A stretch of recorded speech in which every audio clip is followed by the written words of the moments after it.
Hello students, welcome to my channel. आज class 10th mathematics NCERT जो statistics का chapter है, इस चैप्टर के आज इस आखिरी लेक्चर में हम लोग एक्सरसाइज 14.4 पढ़ेंगे। इस 14.4 में है क्या? संचयी बारंबारता बंटन का आलेखीय निरूपण। कक्षा 9 में आपने आयत, ग्राफ, बार ग्राफ और फ्रीक्वेंसी डिस्ट्रीब्यूशन टेबल और कर्व ये आपने पढ़ा था। ठीक उसी तरह से यहां पर जो है संचयी बारंबारता बंटन का आलेखीय निरूपण है, जिसे हम जो है तोरण भी कहते हैं। तो यह निरूपण दो प्रकार का होता है। एक होता है लेस देन ओगिव यानी से कम प्रकार की एक संचयी बारंबारता वक्र या तोरण, और दूसरा होता है मोर देन ओगिव यानी से अधिक प्रकार की एक संचयी बारंबारता वक्र या तोरण। तो जो लेस देन ओगिव होता है से कम प्रकार के लिए, इसमें हम क्या करते हैं कि ऊपरी सीमाएं यानी अपर लिमिट एक्स अक्ष पर और संचयी बारंबारता वाई अक्ष पर निरूपित करते हैं और उसके समक्ष यानी उसके संगत जो संचयी बारंबारता की फ्रीक्वेंसी मिलती है उसे हम इस पर डिनोट कर देते हैं। तो इस तरह से यह एक ग्राफ यानी इस ग्राफ पर यह एक कर्व मिल जाता है। इस वक्र को ही हम तोरण या संचयी बारंबारता वक्र कहते हैं। इसी तरह से जब मोर देन ओगिव की बात करते हैं तो इसमें जो है निम्न सीमा होगी इस पर लोअर लिमिट और संचयी बारंबारता होगी इस पर, और इस तरह से यह हो जाएगा नीचे की तरफ। अब इसमें हम इसकी सहायता से माध्यक भी निकालते हैं। तो जो n/2 जो टोटल नंबर ऑफ टर्म्स होते हैं, n का अगर हाफ करें और x अक्ष के समानांतर एक रेखा खींचे जहां पर ये इस वक्र को कट करता है, वहां से नीचे की तरफ खींच दे, तो यह जो इस x अक्ष पर जो दिखाया गया जहां पर कट किया जा रहा है वह माध्यक मिल जाता है। ठीक इसी तरह से अगर एक ही ग्राफ पर अगर हम लेस देन ओगिव और मोर देन ओगिव दोनों को रिप्रेजेंट करते हैं तो दोनों एक दूसरे को इंटरसेक्ट करते हैं या एक जगह मीट करते हैं। तो जो इनका पॉइंट ऑफ इंटरसेक्शन होता है यानी जिस पॉइंट पर ये मीट करते हैं वही पॉइंट जो है एक्स अक्ष पर जो उसका मान होता है वही मान उसका माध्यक होता है। 14.4 का क्वेश्चन नंबर 1 है। क्वेश्चन नंबर 1 में दिया गया है कि लेस देन बनाना है। तो 120 से कम 12, 140 से कम 14, 160 से कम 8, 180 से कम 6 और 200 से कम 10, और इस तरह से टोटल जो है n 50 है। इसका क्युमुलेटिव फ्रीक्वेंसी यानी संचयी बारंबारता सारणी बनाएंगे तो 12, 12 और 14 26 और 8 34, 34 और ये 6 40, 40 और 10 50। अब इसमें 120 के संगत CF क्या है? 12 है। 120 के संगत 12 है और 140 के संगत 26, 160 के 34, 180 40 और 250। तो इस तरह से ऊपरी सीमा यानी दैनिक आय और संचयी बारंबारता से प्राप्त जो क्रमित युग्म होंगे इनके संगत 120 12, 140 26, 160 34, 180 40, 200 और 50 यह प्राप्त हो गए। अब इसे हम जो है एक बारंबारता सारणी जो बना रहे हैं, संचयी बारंबारता सारणी, तो ऊपरी सीमा और संचयी बारंबारता से प्राप्त क्रमित युग्मों के संगत बिंदु हमें प्राप्त हो गए। अब हमें चाहिए एक ग्राफ पेपर। इस ग्राफ पेपर पर एक्स अक्ष और वाई अक्ष रिप्रेजेंट करेंगे। तो दैनिक आय जो रुपए में है यानी जो वर्गंतराल के रूप में है, इसे हम जो है एक्स अक्ष पर दिखाते हैं और संचयी बारंबारता को वाई अक्ष पर दिखाते हैं। तो इस तरह से जो है यह एक्स अक्ष हो गया और यह वाई अक्ष हो गया। अब इस पर जो है ग्राफ प्लॉट करने के लिए हम कुछ पैमाना मानते हैं। तो मान लेते हैं कि एक्स अक्ष पर 10 छोटे खाने माने 1 सेंटीमीटर हो गए, तो 10 छोटे खाने बराबर 10 रुपए, यानी ये दिया गया इधर रुपए में है इसलिए इसको मान लिया 10 रुपए, और वाई अक्ष पर 10 छोटे खाने बराबर 5। तो एक्स अक्ष पर दिखाते हैं तो ये है 120, 130, 40, 150 और इस तरह से आगे की तरफ ये बढ़ता जाएगा। अब जो है यहां पर आप देखेंगे कि जो संचयी बारंबारता है यह 5, 10, 15, 20 ये इस तरह से ऊपर की तरफ ये जाएगा। तो जितने ग्राफ में हमें आवश्यकता होगी उसके रेस्पेक्ट में हम इसकी वैल्यू को कम या अधिक मान सकते हैं। यह शून्य से नहीं चल रहा है, यह जो है शून्य से नहीं चल रहा है, इसलिए इसको जो है इसको हम क्या करते हैं, इसको ये मान लेते हैं, इसको ये मान लिया जाता है कि यह टूटा हुआ है। तो ये देख रहे हैं ना, यहाँ पे दिखाया जा रहा है, तो इसको हम इस तरह से ये दिखा देते हैं और ऊपर का भी दिखा दिए। अब यहां से हम 5 शुरू करते हैं, यहां से 5 शुरू करते हैं। तो अब जो है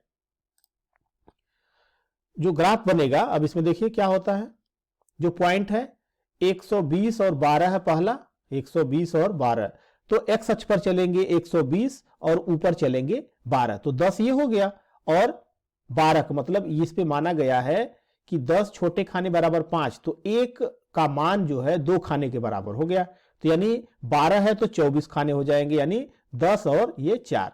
इसी तरह से 140 पर 26 है, तो ये देखिए 25 और इसके आगे 2 खाना। इसी तरह से 160 पर 34 है, 160 पर 34 खींच लिया, और 180 पर ये 40, और इसी तरह से ये 200 पर 50। अब इसे हम मिला देते हैं। फ्री हैंड स्मूथ कर्व होता है, मतलब ये इसलिए हाथ से इसको इस तरह से हम मिला देंगे। मिलाने के पश्चात यह जो ग्राफ मिला इसे हम कहते हैं लेस देन ओगिव, यानी तोरण या संचयी बारंबारता वक्र। क्वेश्चन नंबर 2, इसमें भार दिया गया है और विद्यार्थियों की संख्या दी गई है। तो ये 38 से कम, 40 से कम, 42 से कम, ये ऑलरेडी उसमें दिया गया है। तो 38 से कम 0, 40 से कम 3, 42 से कम 5, 44 से कम 9, 46 से कम 14, 48 से 28, 50 से कम 32, 52 से कम 35। अब इसका जो है जो संगत बनेगा वह संगत क्या बनेगा, ये देखिए, ऊपरी सीमा और संचयी बारंबारता से प्राप्त क्रमित युग्मों के संगत बिंदु 38 0, 40 3, 42 5, 44 9, और इस तरह से ये पॉइंट हमें मिल गए। अब ये ग्राफ होगा, इस ग्राफ पर एक्स अक्ष पर भार किलोग्राम में और संचयी बारंबारता वाई अक्ष पर दिखा देंगे। तो ये हम इसको एक्स अक्ष और वाई अक्ष खींच लिया। अब जो है पैमाना मान लेते हैं कि एक्स अक्ष पर 10 छोटे खाने बराबर 2 किलोग्राम और वाई अक्ष पर 10 छोटे खाने बराबर 5। अब रिप्रेजेंट कर लीजिए, तो ये 38, 40, 42, 44, 46, 48, 50, 52 चलेगा, और इधर हो जाएगा 0 शुरू करते हैं यहां से, तो 0, 5, 10, 15, 20, 25, इस तरह से 40 तक ले चलते हैं। अब पहला पॉइंट क्या है, 38 और 0, यानी 38 पर ये 38 पर 0, तो 38 पर 0 यहां आएगा, ये 0 हो गया, 38 0। 40 पर 3, तो 40 पर जो है ये इधर से देखिए, तो ये हो गया 3, और यह जो है 2 खाना बराबर 1 के बराबर है, तो ये 3 है, इसका मतलब यहां से 6 खाने।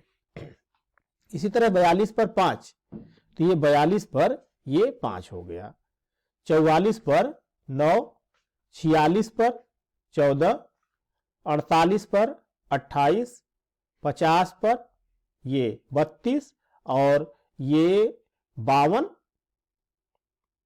तो ये 52 पर हो जाएगा 35।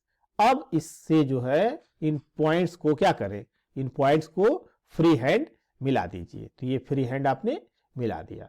अब इसकी सहायता से आपको ये भी फाइंड करना है कि इसका माध्यक क्या होगा, मतलब इसका जो मीडियन है वह मीडियन क्या होगा। तो जो टोटल नंबर है n का मान 35 है, n का मान 35 है, और n/2 निकालेंगे तो आ जाएगा 17.5। अब संचयी बारंबारता वाले पर देखेंगे कि 17.5 कहां आता है। 17.5 से हम ये जो x अक्ष है, x अक्ष के समानांतर एक रेखा खींच देंगे। जब एक रेखा खींचेंगे तो ये जो कर्व जा रहा है, इस कर्व को ये कहीं पर कट करेगा। जहां पर कट करता है वहीं से, जहां पर ये कट करता है वहीं से एक परपेंडिकुलर नीचे की तरफ यानी x अक्ष पर डालेंगे, और जब यह x अक्ष पर डाल देंगे तो जहां पर यह मिल रहा है यही इसका माध्यक हो जाएगा। तो जैसे इस ग्राफ से अगर हम देखें तो ये 17.5 यानी 15 और 20 के बीच में हो गया ये 5 खाना, तो ये हो गया 17.5। 17.5 पर अब ये यहां पर आप इसके नीचे परपेंडिकुलर खींचेंगे तो देख रहे हैं कि लगभग ये 2 खाना आया, तो 2 खाने का मान 1 के बराबर है, तो 46 ये हो गया और एक ये 47, यानी इसका माध्यक जो है इस विधि से 47 मिला। क्वेश्चन नंबर इसी में इस ग्राफ को ये अगर थोड़ा सा बड़ा करके देखें तो आप ये देख रहे होंगे कि ये जो पॉइंट्स है, ये पॉइंट यहाँ पर ये पॉइंट जो देख रहे हैं जहां पर ये कट कर रहा है, तो अगर इसको मिलाएं तो ये यहां पर मिलेगा, ये पॉइंट जो है तो ये 2 खाने के बराबर यहां से हुआ, तो 2 खाना बराबर 1, तो 46 और ये एक 47, तो इस तरह से इसका मान हो गया 47, यानी माध्यक मिल गया। क्वेश्चन नंबर 3, इसमें उत्पादन किलोग्राम पर हेक्टेयर फार्मों की संख्या दिया गया है, तो इसमें दिया गया है कि जैसे मोर देन बनाना है तो 50 से अधिक या उसके बराबर, 55 से अधिक या उसके बराबर, 60 से अधिक या उसके बराबर, इस तरह से 75 तक ले चलना है। इसमें फार्मों की संख्या 2, 8, 12, 24, 38, 16 ये दिया गया, टोटल 100 है, तो 50 से अधिक 75 वाले में भी शामिल होगा। इसका मतलब है कि जो संचयी बारंबारता है यह 50 से अधिक के लिए हो जाएगी 100, मतलब सब इसमें शामिल है। लेकिन 55 से अधिक तो ये 2 वाला कम हो जाएगा, तो 2 वाला कम हो गया तो 100 में से 2 गया 98। 60 से अधिक तो ये 8 तक कम हो जाएगा, तो अब इसमें से 98 मिला था और इस 98 से जो है कितना कम हो गया, 8 कम हो गया, तो ये हो गया 90। इसी तरह से इसके लिए हो जाएगा 90 माइनस 12 78, 78 माइनस 24 54, 54 माइनस 38 16।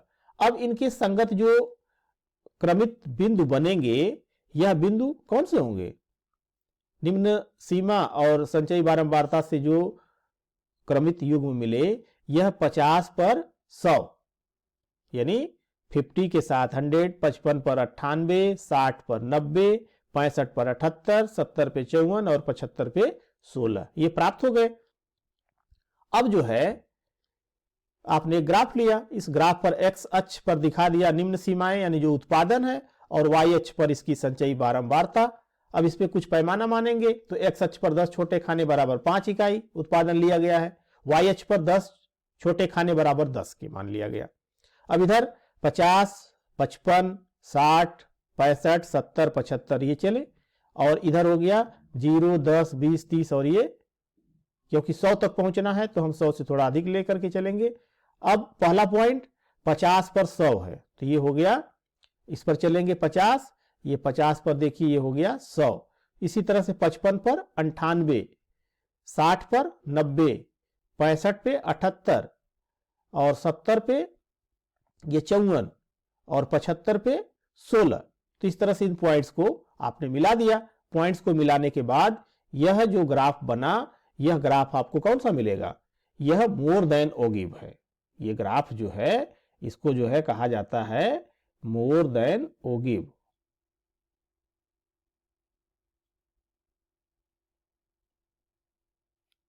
और इस अपने हिंदी में आप इसको बोलते हैं ना तोरण वक्र, तोरण। अब यहां से अगर आपको फाइंड करना होगा कि कितना मिलेगा माध्यक इसका, तो n का मान 100 है, n का मान 100 है तो उसका बाई 2 हो जाएगा 50। इस 50 पर अगर हम यहां से ये लाइन खींचते हैं तो जो लाइन जहां पर ये कट करेगी वहीं से ये नीचे की तरफ हम मिला देंगे, तो जहां पर ये मिलेगा वही पॉइंट हो जाएगा हमारा माध्यक। तो इस तरह से हम इसकी सहायता से माध्यक को ज्ञात कर सकते हैं।